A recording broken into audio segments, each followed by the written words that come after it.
Welp, another Black Series Haslab project has failed. Let's dive into it.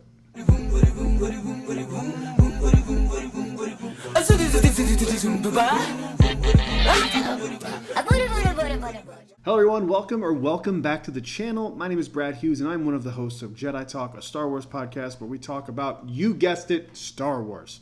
And today we're doing a real short video. We're going to get into more of this later on the episode on Friday.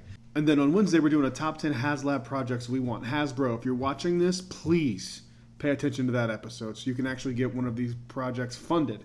But I have a few things I wanted to talk about. Now, keep in mind before I even start this video, this is all speculation. I don't know what the real reasons are behind this not getting funded, but it's bad. So it needed 5,000 people to get funded. It got barely 1,400, I think was the last number I saw, which is insane. The Ghostbusters, which is, you know, it's a big film franchise. It's not Star Wars, right? We can agree that Ghostbusters isn't the same level as Star Wars.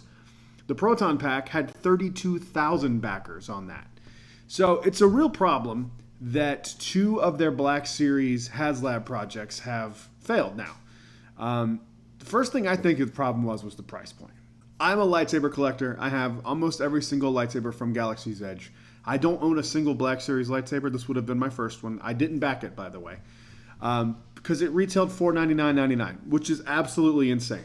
If you look at any of the double-bladed lightsabers that Galaxy's Edge has, which I believe is Darth Maul, and then you can make Jaro Tapal's, it's like $250, $300 at the max, $500 for what? So you can take a piece of it off. It didn't spend. There were no stretch goals. That's part of the problem too. I also think that part of it was that it might just be a Black Series thing. I don't think collectors care as much about the Black Series as they do the Vintage Collection for Haslab, specifically because of the packaging itself. I collect the Vintage Collection figures and I collect Black Series figures. I'm slowing down a little bit on the Black Series. Not for any other reason than I just prefer to collect the TVC. I think the art on those is a little bit better. I prefer the Vintage Collection over the Black Series. So that could be part of the problem.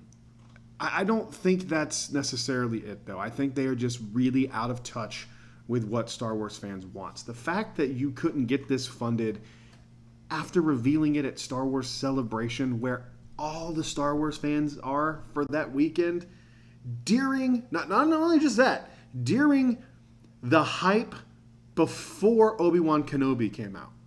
I don't remember exactly if they revealed it the day after the first episodes premiered, but either way, the hype around the show was crazy, especially at Star Wars Celebration.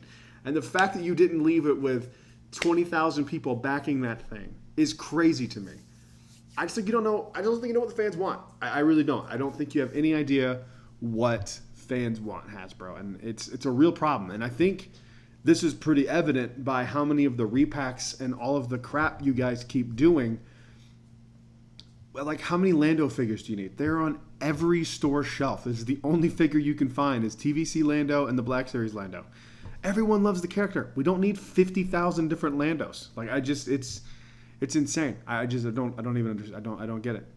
Hasbro, if you need ideas for what the fans actually want, do this what Disney does. They made a poll on what lightsaber people wanted, and guess who won? Caleb Doom. Not my choice. Boo. I wanted Jocasta Nu because I think it'd be cool to have a very obscure lightsaber from a fairly obscure character in Star Wars. But do a poll. I mean, come on, how hard is that? How am I sitting here, not an executive at Hasbro, and can come up with ideas that can help you guys do better? Because clearly, only 1,400, might have been 1,500 when it was all said. And I didn't check again after midnight. I just knew that it wasn't going to get funded in 2 hours. So, I don't know, man. I don't know. It's a shame. It's a shame, and my fear is that they're gonna just see this and they're just gonna assume that people don't want Haslab projects anymore, especially in the Black Series. And I don't necessarily think that is the whole part of it. You just haven't done anything compelling yet in the Black Series. No one cared about the Rancor. There was already a Black Series Rancor. You didn't offer anything new with it. You offered a piece of cardboard and some bones, some plastic bones. Like, no one's gonna spend $500 on that. No one's going to spend $500 on an Inquisitor Saber when it's just the stand that is like the standard. Like, they didn't even go out of their way to make a different, unique stand. They didn't do anything. It's the same stand that you get with every other lightsaber. I could be wrong on that. I'm pretty sure I'm right. It's just insane. The Sail Barge and the Razor Crest knocked it out of the park. Those are two amazing, amazing Haslab projects. How did you fall so far with the Rancor and then now the Riva lightsaber? I don't get it. Again, this Wednesday we will be talking about this on our top 10 episode of Jedi Talk. Hit subscribe, like this video, share it with all your collector friends, and please do me a favor, comment down below. Tell me why you backed it. Tell me why you didn't back it. I'm very curious because I could be off on this and it could be something else. But everyone I've spoken to, it was strictly about the price. That wasn't it for me. For me, it was not the price, it was the value. I didn't see a $500 premium lightsaber with this product. That's just my take on it. But thank you guys for watching this video. I will see you on the next video. Until then, stay safe. May the Force be with you always.